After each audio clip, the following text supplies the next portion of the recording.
नमस्कार, news nation आप देख रहे हैं। आपके साथ मैं हूं विद्यानाथ झा और लाख टके की बात में आपका स्वागत है। बुलेटिन में सबसे पहले कोरोना के कहर की बात करेंगे, फंगस के जहर की भी बात करेंगे। ब्लैक फंगस महामारी के शक्ल में कहर बरपा रहा है। देश के कई हिस्सों में फंगस के कहर की तस्वीरें सामने आ रही हैं। तो सबसे पहले आपको दिखाते हैं कि आखिर इस नई बीमारी से, इस नए संक्रमण से लोग कैसे पीड़ित हो रहे हैं और कैसे यह बीमारी कहर बरपा रही है।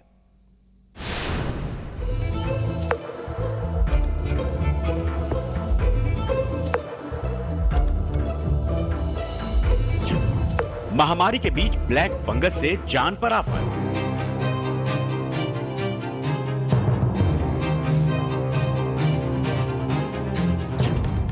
ब्लैक के बाद व्हाइट फंगस की दस्तक से हड़कंप। देश अभी कोरोना संकट से जूझ रहा है। इस बीच ब्लैक फंगस के लगातार आ रहे मामलों ने टेंशन बढ़ा दी है। कोरोना महामारी के बीच जानलेवा ब्लैक फंगस का संकट गहराता जा रहा है। देश में म्यूकर माइकोसिस यानी ब्लैक फंगस तेजी से पांव पसार रहा है। देश के अलग अलग हिस्सों में ब्लैक फंगस के अब तक 7,251 मामले सामने आए हैं, तो इससे अब तक 219 लोगों की मौत हो चुकी है। महाराष्ट्र, गुजरात, मध्य प्रदेश, कई राज्यों में ब्लैक फंगस के मामले का बढ़ना जारी है। केंद्र सरकार ने राज्यों को इसे महामारी मानने की सलाह दी है। देश की राजधानी दिल्ली में ब्लैक फंगस के मामले बढ़ते जा रहे हैं। दिल्ली के स्वास्थ्य मंत्री सत्येंद्र जैन के मुताबिक राजधानी में ब्लैक फंगस के 197 मामले अब तक सामने आ चुके हैं। उन्होंने सलाह दी है कि ब्लैक फंगस की पुष्टि होने पर अपने आप दवा शुरू न करें, बल्कि डॉक्टरों से सलाह मशवरा कर ही इलाज करें। ब्लैक फंगस के बारे में देखो, मैं थोड़ा सा आगाह करना चाहूँगा जनता को। ब्लैक फंगस दो कारणों से हो रहा है। एक तो है कि ब्लड के अंदर शुगर लेवल बढ़ना और दूसरा स्टीरॉयड्स की वजह से इम्यूनिटी का कम होना। पहली चीज़, स्टीरॉयड डॉक्टर की सलाह से ही लें, बिना डॉक्टर की सलाह के बिल्कुल ना लें। डॉक्टर ने जब बंद कर दिए हैं उसके बाद बिल्कुल ना लें। कई सारे लोग हैं घर जाने के बाद भी कई दिन तक दोबारा लेते रहते हैं। बिल्कुल ना लें, बहुत खतरनाक है। दिल्ली में ब्लैक फंगस से पीड़ित मरीजों के लिए अलग से सेंटर भी शुरू कर दिया गया है। राजस्थान की राजधानी जयपुर में कोरोना संक्रमण के साथ मौत के मामलों में कमी आई है, लेकिन ब्लैक फंगस के मामले बढ़ते जा रहे हैं। करीब 50 लोग इसकी चपेट में आकर अपनी आंखों की रोशनी गंवा चुके हैं, तो वहीं सैकड़ों मरीजों के जबड़े निकालकर उनकी जान बचाई गई। राहत और आहत दोनों तस्वीरें सामने आ रही हैं। एक और जहां एक सप्ताह के आंकड़ों पर नजर डालें तो लगातार कोरोना पॉजिटिव मरीजों और मौत के ग्राफ में कमी देखने को मिल रही है। संक्रमित आंकड़ा ज़रूर 9 लाख के करीब है, लेकिन एक्टिव मरीज 1.5 लाख से भी कम हो गए हैं और ये लगातार संख्या घटने की वजह पुलिस की मुस्तैदी एक बड़ी वजह रही। पुलिस मुस्तैद रही कोरोना की सख्त गाइडलाइन का पालना कराने में। 10 मई से 24 मई के लिए सख्त लॉकडाउन राजस्थान में है, लिहाजा बेवजह घरों से निकलने वालों को रोका गया और इसके साथ ही लोगों में बढ़ता वैक्सीनेशन एक बड़ी तस्वीर सामने आई। फिलहाल जो केसर चौराहे की हम तस्वीर आपको दिखा दें, चारों तरफ जवान तैनात है पुलिस के। जो भी निकल रहा है उससे पूछा जा रहा है, अगर बेवजह है तो उनका चालान भी काटा जा रहा है। ब्लैक फंगस के खतरे को देखते हुए राजस्थान समेत देश के 3 राज्यों ने इसे पहले ही महामारी की कैटेगरी में रख दिया है। ब्लैक फंगस का खतरा गुजरात में भी तेजी से बढ़ता जा रहा है। यहाँ इतनी तेजी से केस बढ़ रहे हैं कि मरीजों को दी जाने वाली दवा कम पड़ती जा रही है। गुजरात सरकार ने म्यूकर माइकोसिस को महामारी घोषित कर दिया है, लेकिन राज्य में जो है वो दवाइयों की काफ़ी किल्लत है, खास तौर पर इंजेक्शन की। दरअसल ये ब्लैक फंगल डिसीज़ ऐसा है कि जो लोगों को तेज़ी से अपनी चपेट में ले रहा है कोरोना के बाद, और गुजरात सरकार ने एक सर्कुलर जारी किया था कि आज से ये जो इंजेक्शन है एम्फोटेरिसिन बी, काफ़ी महत्वपूर्ण इंजेक्शन है ब्लैक फंगल के इलाज के लिए, वो सरकारी अस्पताल यानी SVP में मिलेगा। लेकिन आज सवेरे 11:18 पर यहाँ पर ये बोर्ड लगा दिया गया है कि ये इंजेक्शन स्टॉक में नहीं है, यानी कि ये साफ़ हो गया है कि सरकार के पास भी अब स्टॉक नहीं है। यहाँ पर सवेरे से 50 से 100 लोग मौजूद है अपने अपने रिश्तेदारों के लिए ये इंजेक्शन लेने के लिए। कुछ लोगों से बातचीत करते हैं। ये बताइए कि आपके पेशेंट कहाँ है और कितने इंजेक्शन की ज़रूरत है? मेरे पेशेंट मेरे भाभी जी है, वो 32 एज के हैं। ये इंजेक्शन लाइफोमिसल अवेलेबल है नहीं। और कल भी आए यहाँ नोटिफिकेशन गवर्नमेंट ने जारी किया, गुजरात गवर्नमेंट ने एडवर्टाइज दे दी, सब पेपर में दे दिया कि आपको जहाँ वहाँ जाओ वहाँ मिलेगा, पर यहाँ कोई हेल्प डेस्क नहीं है, कुछ सुविधा नहीं है, कोई रिस्पॉन्सिबल पर्सन नहीं है, क्या डॉक्यूमेंट लेके आना है, किसको मिलेगा, हॉस्पिटल वाले अरेंज करेंगे, क्या करेंगे, कोई सुविधा यहाँ पर है नहीं। मेरा भाई यहाँ की प्राइवेट हॉस्पिटल में है। बेसिकली गवर्नमेंट ने अच्छे इंटेंशन से डिसेंट्रलाइज नहीं किया था, इसको गवर्नमेंट हॉस्पिटल्स में ही प्रोवाइड कर रहे थे, वो अच्छी बात है। लेकिन जब भी उन्होंने नोटिफिकेशन डिक्लेयर किया कि हम प्रोवाइड करवाएंगे, तो एटलीस्ट उनको मैनेज भी प्रीपोन्ड करना चाहिए था। पंजाब, हरियाणा और चंडीगढ़ में भी ब्लैक फंगस की बीमारी तेजी से फैल रही है। हरियाणा में 268 केस, जबकि चंडीगढ़ के पीजीआई में 27 मामले ब्लैक फंगस के आए हैं। पंजाब, हरियाणा और चंडीगढ़ में कोरोना वायरस के बाद अब जो ब्लैक फंगस है उसने दस्तक दी है। अगर हरियाणा की बात करें तो हरियाणा में अभी तक 268 केस जो हैं वो ब्लैक फंगस के आ चुके हैं। वहीं पर हरियाणा सरकार ने अब कोविड वैक्सीन के साथ साथ जो ब्लैक फंगस की दवाई है उसकी भी ग्लोबल टेंडरिंग करने की जो है वो बात की है। वहीं अगर पंजाब की बात करें तो पंजाब में भी लगातार ब्लैक फंगस जो है वो दस्तक दे रहा है।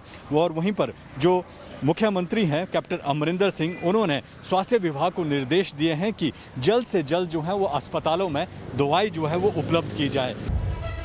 उत्तराखंड में ब्लैक फंगस के मामले तेजी से बढ़ रहे हैं। एम्स ऋषिकेश में सबसे ज्यादा ब्लैक फंगस के मरीजों का इलाज चल रहा है। राज्य के सबसे बड़े दून मेडिकल कॉलेज में आईसीएमआर के निर्देशों के मुताबिक मरीजों का इलाज किया जा रहा है। बीमारी लंबे रूप में ना आ जाए उसके लिए अभी से हमने तैयारी शुरू कर दी है, और सस्पेक्टेड केस अगर कोई लग रहा है तो उसको आप ऑब्जर्वेशन में रख के उसका इलाज करने की कोशिश कर रहे हैं। यूपी के आगरा में ब्लैक फंगस से निपटने की पुख्ता तैयारी की गई है। ताजनगर में अब ब्लैक फंगस के मरीजों को मुफ्त इलाज दिया जाएगा। एसएन मेडिकल कॉलेज में ब्लैक फंगस के मरीजों के लिए आइसोलेशन वार्ड बनाया गया है। यहाँ इलाज के लिए जरूरी महंगी दवाइयाँ और इंजेक्शन मुफ्त में मरीजों को दी जा रही हैं। आगरा में अभी तक 2 केस हमारे पास रजिस्टर्ड हुए हैं जो कि ब्लैक फंगस के हैं, और उनके लिए हम लोगों ने अलग से वार्ड, एक isolation ward SN medical college में बना दिया है, जो कि प्रधानाचार्य महोदय ने उसमें एक नोडल भी नियुक्त कर दिया है, और पूरी टीम वहां पर अलग से उनके उपचार के लिए रखा गया है। वहीं अब कई राज्यों में व्हाइट फंगस की दस्तक से सनसनी फैल गई है। इसे ब्लैक फंगस से ज्यादा खतरनाक बताया जा रहा है। ये फंगस फेफड़ों के साथ रक्त में घुसने की क्षमता रखता है। जानकारों के मुताबिक व्हाइट फंगस इसलिए ज्यादा खतरनाक है क्योंकि ये शरीर के हर अंग को प्रभावित कर सकता है। कोरोना से सबसे ज्यादा नुकसान फेफड़ों को हो रहा है। व्हाइट फंगस भी फेफड़ों पर हमला करता है। अगर कोरोना मरीजों में इसकी पुष्टि हुई है तो जान को खतरा बढ़ सकता है। Team news nation. कोरोना के कहर के बीच एक बार फिर प्रधानमंत्री मोदी भावुक हुए। अपने संसदीय क्षेत्र वाराणसी में डॉक्टरों से वर्चुअल बातचीत के दौरान पीएम मोदी अपने जज्बात को काबू में नहीं रख सके और उनकी जुबान लड़खड़ा गई। हमारे कई अपनों को हमसे छीना है, गला भराया। मैं उन सभी लोगों को अपनी विनम्र श्रद्धांजलि देता हूं। कुछ इस तरह कोरोना काल में मारे गए लोगों को याद कर प्रधानमंत्री मोदी भावुक उठे। अपनी विनम्र श्रद्धांजलि देता हूं। मौका था अपने संसदीय क्षेत्र वाराणसी से मुखातिब होने का। प्रधानमंत्री मोदी ने वाराणसी के डॉक्टर से शहर के हालात पर बात की। बोलते बोलते उनकी जुबान लड़खड़ाने लगी। नम आंखों से उन्होंने उन परिवारों को ढाढ़स बंधाया जिन्होंने कोरोना की दूसरी लहर में अपनों को खो दिया। हमारे कई अपनों को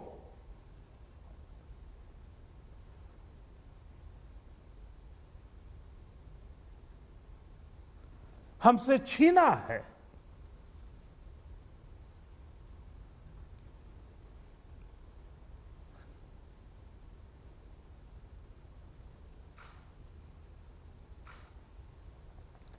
मैं उन सभी लोगों को अपनी विनम्र श्रद्धांजलि देता हूं और उनके परिजनों के प्रति सांत्वना व्यक्त करता हूं। प्रधानमंत्री मोदी इस मौके पर देश भर में फैल रहे ब्लैक फंगस पर भी चिंता जाहिर करना नहीं भूले और लोगों को इससे खास तौर से आगाह रहने की सलाह दी। साथियों, हमारी इस लड़ाई में अभी इन दिनों ब्लैक फंगस की एक और नई चुनौती भी सामने आई है। इससे निपटने के लिए जरूरी सावधानी और व्यवस्था पर ध्यान देना जरूरी है। कोरोना मरीजों में ब्लैक फंगस के केस बढ़ने लगे हैं। देश में बुधवार तक करीब 5500 लोगों में ब्लैक फंगस के संक्रमण की पहचान हो चुकी है, जिसकी वजह से 126 लोगों की मौत भी हो चुकी है। Team news nation. देश में वैक्सीनेशन को लेकर आ रही दिक्कतों की बात करते हैं। देश भर में वैक्सीनेशन की मुहिम कैसे चल रही है, क्या दिक्कत आ रही है, इस पर एक ग्राउंड रिपोर्ट आपको दिखाते हैं।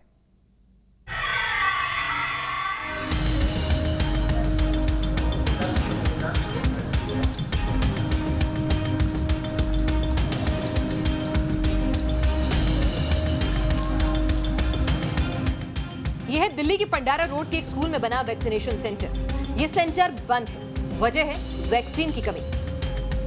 दिल्ली में 18 साल से लेकर 44 साल के लोगों को वैक्सीनेशन लगना शुरू हुआ और अब खबर यह है कि अब वैक्सीनेशन सेंटर्स ही बंद हो रहे हैं।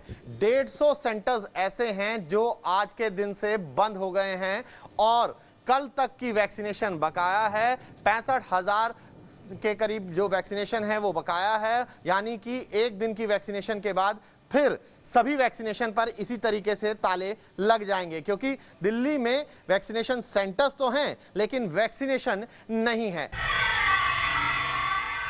पटना, एक और दिल्ली में वैक्सीन की कमी की वजह से वैक्सीन सेंटर बंद हो रहा है, तो वहीं पटना में वैक्सीन की खेप आने की वजह से टीकाकरण केंद्र एक बार फिर खुल चुके हैं।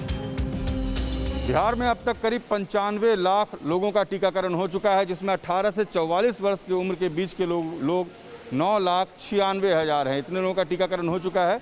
लेकिन पिछले दिनों अचानक बिहार में 18 से 44 वर्ष के लोगों का टीकाकरण बंद किया गया था, चूँकि टीके की कमी हो गई थी। लेकिन एक बार फिर से टीकाकरण शुरू हो गया है। हम इस वक्त पटना के टीकाकरण केंद्र पर हैं और देखिए यहाँ पर बहुत ही दिलचस्प तस्वीर है। ये कॉलेज का कैंपस है और यहाँ पर इसके पूरे कॉरिडोर में चारों तरफ टीकाकरण का काम चल रहा है। आप देखेंगे एक साथ कई काउंटर्स बनाए गए हैं ताकि लोगों को परेशानी ना हो और इसलिए पूरी व्यवस्था की गई है ताकि लोग आके आराम से टीका ले सकें। बेंगलुरु, युवाओं के लिए बेंगलुरु से राहत वाली खबर आई है। खबर है कि शनिवार से यहां 18 साल से ज्यादा के युवाओं को वैक्सीनेशन की प्रक्रिया शुरू हो जाएगी। ये 18 से 44 साल तक के लोगों के लिए जो वैक्सीनेशन का महाअभियान 1 मई से शुरू होने वाला था वो फिलहाल रोक दिया गया था। अब सरकार कह रही है कि 22 मई से जो है दोबारा से महाअभियान शुरू किया जाएगा वैक्सीनेशन का 18 से 44 साल तक के उम्र के लोगों के लिए। वही वैक्सीनेशन जो है फिर से शुरू हो गई है और लोग भी जो है अब पहुंच रहे हैं वैक्सीनेशन सेंटर और चाहते हैं कि जल्द से जल्द उन्हें वैक्सीन मिले ताकि कोरोना को हराया जा सके। वीडियो जर्नलिस्ट मोनीश के साथ असर मुश्ताक, न्यूज़ नेशन, बेंगलुरु। देश में वैक्सीनेशन की जो मुहिम चल रही है उसमें कुछ अलग तरह की तस्वीरें भी सामने आ रही हैं। वैक्सीनेशन सेंटर तो गांव में हैं, लेकिन गांव के लोग वैक्सीन नहीं लगवा पा रहे हैं। वैक्सीन लगाने के लिए शहरों के पॉश इलाके से लोग आ रहे हैं। ऐसा क्यों हो रहा है, आपको एक रिपोर्ट दिखाते हैं। गाजियाबाद के डासना स्वास्थ्य केंद्र पर इस समय हम मौजूद हैं। देहात क्षेत्र ये लगता है। तस्वीरें सीधी आपको हम दिखाते हैं, आप तस्वीरें देख सकते हैं। दरअसल सेंटर पर वैक्सीनेशन किया जा रहा है। ये जो कतार आप देख रहे हैं, यहाँ पर 45 प्लस लोगों को वैक्सीन लगाई जा रही है। तमाम लोग यहाँ पर कतारबद्ध खड़े हैं, अपनी बारी आने का इंतज़ार कर रहे हैं, सोशल डिस्टेंसिंग का भी पालन कर रहे हैं। आज जो हम आपको दिखाने जा रहे हैं उसके लिए हमें पहले इन सब से पूछताछ करनी होगी। सबसे जानेंगे ये लोग कहाँ से आए हैं और कितना टाइम इनको यहाँ पर लग रहा है और क्या व्यवस्था यहाँ पर है। सबसे पहले जो मैम यहाँ पर मौजूद हैं उनसे बात कर लेते हैं। मैम, कहाँ से आप आए हैं? गाजियाबाद में कहाँ से आप हैं? अशोकनगर, गाजियाबाद के शहरी इलाके अशोकनगर से हैं। सर, आप कहाँ से आए हैं? अशोकनगर। आप भी? हाँ जी। ये भी गाजियाबाद अशोकनगर से हैं और पीछे जो और महिलाएं यहाँ पर मौजूद हैं या व्यक्ति हैं उनसे भी बात कर लेते हैं। मैम, आप कहाँ से आए हैं? राजनगर से। गाजियाबाद राजनगर पोश इलाका। और भी तमाम लोग हैं, उनसे बात कर लेते हैं। भाई, आप कहाँ से आए हैं? मैं भी राजनगर से। ये भी राजनगर से आए हैं। दरअसल ये जो सामुदायिक केंद्र है ये देहात इलाके के अंदर है, यानी गाजियाबाद के डासना देहात इलाके के अंदर। लेकिन जितने भी लोग यहाँ वैक्सीन लगवाने के लिए आए हैं उनमें से एक भी व्यक्ति ग्रामीण नहीं है, यानी ये जो पूरा देहात इलाका है उसमें से एक भी व्यक्ति यहाँ मौजूद नहीं है। सभी लोग शहर से हैं, दिल्ली से हैं, बॉर्डर से हैं या गाजियाबाद के अलग अलग इलाकों से यहाँ पहुँचे हुए हैं वैक्सीन लगवाने के लिए। यानी ग्रामीण लोग अभी भी वैक्सीन को लेकर सजग नहीं हैं या यूँ कहें जागरूक नहीं हैं, वो सेंटर्स पर नहीं पहुँच पा रहे हैं। उसकी तमाम बातें बताई जा रही हैं, या तो ग्रामीण लोग जो रजिस्ट्रेशन कराना होता है उसको नहीं करवा पा रहे हैं, या उन लोगों में एक भ्रम की स्थिति फैली हुई है कि वैक्सीन लगवाना खतरनाक हो सकता है। ऐसे में सरकार को भी जरूरत है, जिला प्रशासन को भी जरूरत है कि ग्रामीण इलाके में जाकर लोगों को जागरूक करें। वीडियो जर्नलिस्ट स्मिथ के साथ हिमांशु शर्मा, न्यूज नेशन, गाजियाबाद देहात, डासना। कोरोना महामारी के संकट से निपटने का अब तक का एकमात्र उपाय वैक्सीन है। देश में जारी वैक्सीनेशन प्रोग्राम में अभी प्रमुख तौर पर 2 वैक्सीन का इस्तेमाल हो रहा है, पहला कोविशील्ड और दूसरा कोवैक्सीन। पिछले हफ्ते ही कोविशील्ड के दूसरे डोज के अंतराल को बढ़ाया गया है, लेकिन ऐसा कोवैक्सीन को लेकर नहीं है। ऐसा क्यों, हमको एक रिपोर्ट दिखाते हैं।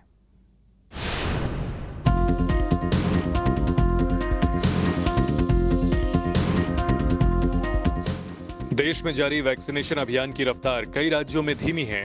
वजह है वैक्सीन की कमी। इसके बीच ये फैसला लिया गया कि कोविशील्ड की वैक्सीन की दूसरी डोज का अंतराल 6 से 8 हफ्ते से बढ़ाकर 12 से 16 हफ्ते कर दिया गया। इसे लेकर ये सवाल उठे कि क्या वैक्सीन की कमी की वजह से ये फैसला लिया गया। लेकिन अब भारतीय आयुर्विज्ञान अनुसंधान परिषद यानी ICMR ने इस सवाल का जवाब दे दिया है। Vaccines have first come on used in this world from 15th of December. They are very new. We are all understanding. Everyone is learning. There are trials going on. There is things. It is an evolving science. So taking into consideration that once you give first dose, with Covaxin, with the first dose, you do not achieve much of antibodies. It achieves after the second dose. With Covishield, with newer studies, we have shown that their antibodies achieve with first dose also achieve good levels of antibodies. तो सुना आपने, ICMR के director general Balram Bhargava साफ साफ कह रहे हैं कि कोविशील्ड की 2 डोज के बीच का समय इसलिए बढ़ाया गया क्योंकि इसकी पहली खुराक से ही मजबूत इम्यूनिटी बन रही है, जबकि कोवैक्सीन के दोनों डोज के बीच अंतराल में इसलिए कोई बदलाव नहीं किया गया क्योंकि पहली खुराक के बाद इम्यूनिटी कोविशील्ड के मुकाबले तेजी से विकसित नहीं होती। और यही वजह है कि कोवैक्सीन की 2 डोज के बीच 4 से 6 सप्ताह का समय निश्चित है। जाहिर है, वैक्सीन डोज के गैप के बाद भले ही इस बात पर चर्चा हो रही हो कि कौन सा टीका बेहतर है, लेकिन जो रिसर्च और नतीजे सामने आए हैं उसमें दोनों ही वैक्सीन पूरी तरह कारगर हैं और किसी तरह की शंका में रहने की किसी को जरूरत नहीं है। Team news nation. लॉकडाउन है लेकिन कुछ लोग बाज नहीं आ रहे। लॉकडाउन के नियमों की धज्जियां उड़ाई जा रही हैं। कुछ ऐसी तस्वीर आई है कानपुर से। यहां शहर काजी के लॉकडाउन के नियमों को तोड़ा गया। कोरोना काल में समर्थकों की भीड़ बुलाई गई। मीटिंग के बाद सड़कों पर नारे भी लगाए गए। ये तस्वीर कानपुर की आप देख रहे हैं, जहां पर खचाखच लोगों की भीड़ नजर आ रही है और ये भीड़ कोरोना के नियमों की धज्जियां उड़ाती हुई सड़क पर कदमताल कर रही है। शहर काजी ने लॉकडाउन के नियमों को तोड़ते हुए कोरोना काल में अपने समर्थकों को बुलाया। और ये देखिए, जो लोग हैं यहां पर, बहुत सारे लोग तो आपको ऐसे नजर आएंगे जो मास्क तक लगाए हुए नहीं हैं। ब्रेक का है, लेकिन आगे देखिए, लाख टके की बात स्पेशल में आपको दिखाएंगे। घर में बच्चे हैं तो क्या आपको करना चाहिए, एक जरूरी रिपोर्ट जरूर देखिए।